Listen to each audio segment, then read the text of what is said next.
에덴 동산에서 쫓겨난 아담과 하와가 가인과 아벨을 낳게 되었습니다. 세월이 지나 가인과 아벨이 하나님께 예배를 드리게 되었는데 가인은 땅의 소산으로 제물을 삼아 여호와께 드렸고 아벨은 자신의 양과 기름으로 여호와께 드렸지만 하나님께서는 아벨과 그의 제물은 받으셨지만 가인과 그의 제물은 받지 않으셨습니다. 이에 가인이 몹시 분하여 안색이 변하게 되자 하나님께서는 가인을 향해 분을 내지 말고 죄를 다스리라고 명하셨지만 가인은 그만 분을 이기지 못한 채 아벨을 쳐 죽이고 말았습니다. 결국 가인은 그 죄값으로 인해 하나님의 저주를 받게 되었습니다.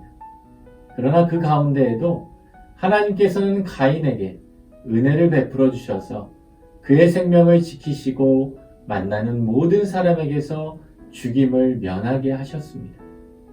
히브리서 11장 말씀을 보면 하나님께서 가인이 아닌 아벨의 제사를 받으신 이유는 다름 아닌 아벨의 믿음 때문이었음을 알 수 있게 됩니다.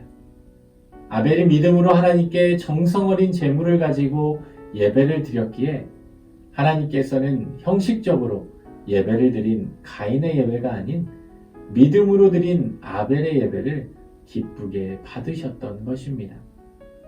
또한 믿음의 사람이 아닌 가인은 결국 죄를 다스리지 못하고 죄에게 도리어 지배를 받아 살인을 저지르게 되고 말았습니다.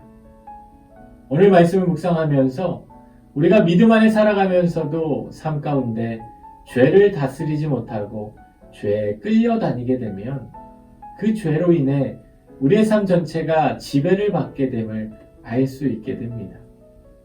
그랬기에 하나님께서도 가인을 향해 죄를 다스리라고 명하셨던 것입니다. 죄의 지배를 받은 가인은 분노를 다스리지 못하게 되었고 결국 살인을 저지르고도 하나님을 향해 거짓 증거를 하는 자가 되고 말았습니다. 우리는 죄에 끌려다니는 자들이 아니라 하나님의 말씀을 통해 하나님이 주신 마음으로 죄를 다스리고 죄를 이겨내는 자들이 되어야 합니다. 그래서 가인과 같이 죄의 표, 불순종의 표를 지닌 자들이 아니라 아벨과 같이 믿음의 표, 순종의 표를 지닌 자들로 살아갈 수 있어야 합니다. 오늘 하루도 우리의 삶 가운데 찾아오는 죄를 다스리며 믿음으로 살아가는 복된 하루가 되시기를 우리 주님의 이름으로 축원합니다. 기도하겠습니다.